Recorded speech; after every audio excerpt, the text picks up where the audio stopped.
এই দেখেন এখন আমাদের ধান কাটার মরশুমে বৃষ্টিতে খুব ঝামেলা। আর এখন হচ্ছে সকালে খাবার, আজকে খাবার কিন্তু খুবই ভালো। ওই যে এটা হচ্ছে আপনার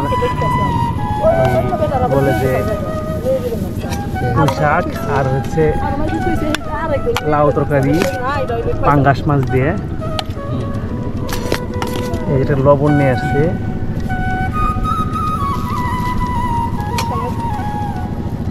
ডাউল কো ডাউল করা নাই, ডাউল আজকে ডাউল করা নাই। আজকে মাছ পাঙ্গাস আর পুঁই শাক।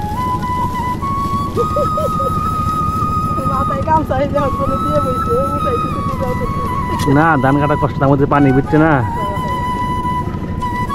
সব জায়গায় খাইতে দিবে এ বলে টাকা ভাই 1 লাখ করে 60,000 কেনা